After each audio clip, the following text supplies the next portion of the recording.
Pakistan, a large country in South Asia that on paper doesn't look like that hard of a starting position to be in. But make no mistake, if real life was like a game of Sid Meier's Civilization, then playing Pakistan would be one of the most difficult civs in the entire game to win as, because their starting position is absolute hot garbage. And here's why. Pakistan's political borders don't really make a lot of sense when you study them a bit more closely. If we switch map styles to a topographic map, you can see that none of Pakistan's borders really follow any clear geographic boundaries, like rivers or mountains. And when we switch to an ethnic map, you can also see that Pakistan's borders don't really appear to follow any clear ethnic divisions either. What Pakistan's borders do follow, instead, is the religious border between the majority Muslim and majority Hindu areas of the Indian subcontinent. And that's not by accident. It was designed that way from the beginning on purpose. And like most messy border problems across the world, it's all the fault of the British. A long time ago, the entire Indian subcontinent was ruled by the British, but in 1947, they decided to let it all go and grant independence. But when they did, they decided to partition the colony of India into two separate newly independent states, a majority Hindu country that became India and a majority Muslim country that became Pakistan. The two were separated exclusively based upon the borders of the majority Muslim and the majority Hindu areas in the empire, without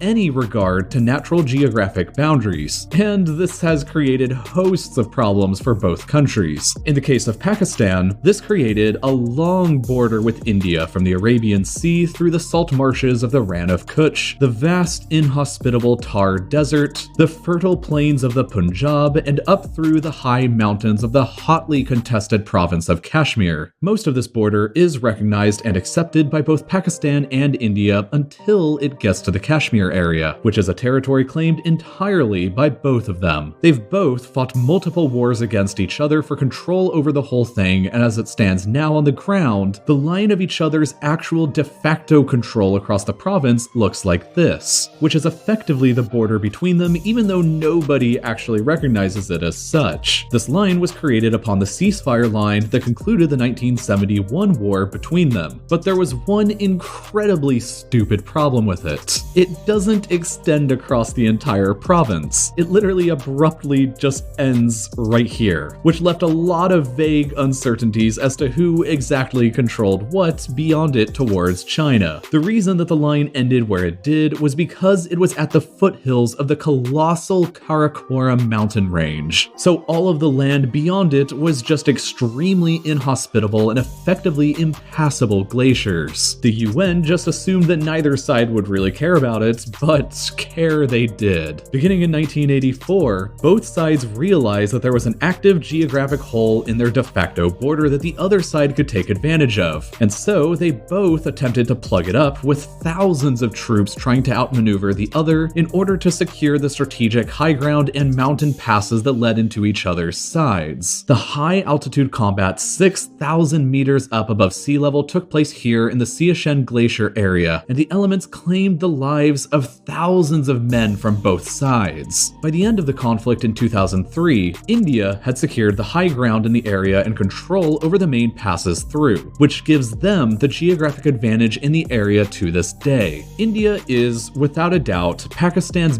biggest rival on the world stage, and the whole border between the two is considered to be one of the most dangerous places in the entire world. And if all-out war ever were to break out between them, Pakistan has really weak geographic armor for defenses across the entire line. As the situation in Kashmir stands today, the Indian military occupies a line that's only 83 kilometers away from the center of the Pakistani capital, Islamabad. If Pakistan could control all of Kashmir, it would push the Indian lines far away from the capital city and establish a massively significant mountain shield that the Indian army would struggle to punch through to get there. This is partially why Kashmir is of such massive strategic value to Pakistan. But as it is now, the Indian army controls most of it and is within striking distance of the capital. The only big mountains that Pakistan controls along the Indian border that could be used for defense are all located in the far north of the country, far away from all of Pakistan's major population and economic centers, which means that any Indian advance could just simply ignore them. The Indus River is one of the biggest rivers in the world world and would make a great defensive line. But unfortunately, it runs roughly through the middle of the country, which means that falling back behind it would mean surrendering half of the country by that point. The system of Indus tributary rivers that runs through the Punjab province are somewhat defensible, but even still, the Indian army could punch through all of these highlighted areas without ever having to cross a river, and that includes some of Pakistan's most major population centers, like Lahore, Faisalabad, Hyderabad, and the capital Islamabad. Further complicating things is that Pakistan is a relatively easy country to blockade. She only has a narrow stretch of coastline here in the south on the Arabian Sea, and only a handful of significant ports on it that, if eliminated, can effectively transform Pakistan into a landlocked state. The port of Karachi alone handles 60% of all of Pakistan's cargo, owing to its strategic location near the Strait of Hormuz, important trade routes in the world where 25% of all the world's oil passes through. This heavy reliance on a single city for supplies makes Pakistan exceptionally vulnerable. If just Karachi can be blockaded or captured, that immediately halts 60% of Pakistan's cargo and supplies from getting inside of the country. But the border with India and the over-reliance on a single port are not the only crappy border situations that Pakistan has to deal with. There is another, and it's another British-created mess here with Afghanistan. The British also created this border back in 1893 as the boundary between British India and Afghanistan, and Pakistan simply inherited the mess for themselves upon independence in 1947. The main problem with it is that it divides the ethnic territory of the Pashtun people between Afghanistan and Pakistan, which is awkward because the Pashtuns are the largest ethnic group inside of Afghanistan, and they largely rule that country. So, the Pashtuns of Afghanistan have long desired to be reunited with the rest of the ethnic Pashtuns across the border in Pakistan, and Afghanistan often lays claim to an extended border that stretches this deep into Pakistan to cover it. As recently as 2017, the president of Afghanistan has stated that Afghanistan will never recognize the border with Pakistan as it stands today. When Pakistan joined the United Nations in 1947, there was only a single country who voted against them joining it, and it wasn't India, it was Afghanistan. So because of these messy borders left over by the British, Pakistan faces enemies on both of her flanks who openly claim territory that Pakistan also claims or controls. This means that the prospect of a two-front war against both parties if they ever allied with one another against Pakistan is a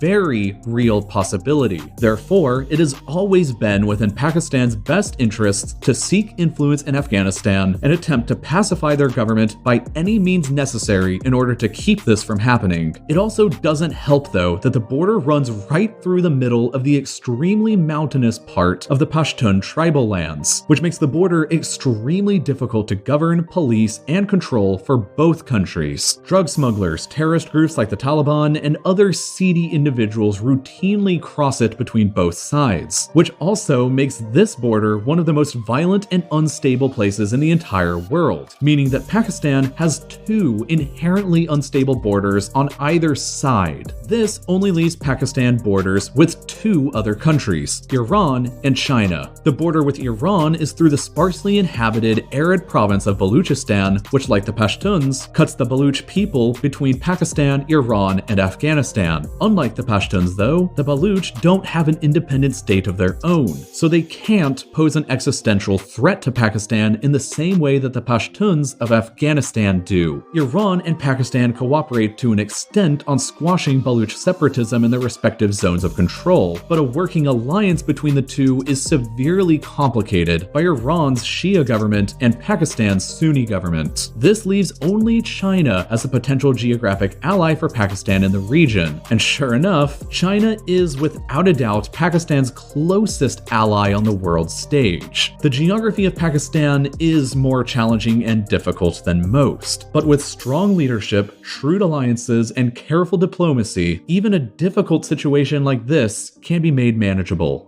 Now, difficult situations come in all different shapes and sizes. There's macro difficult situations like Pakistan's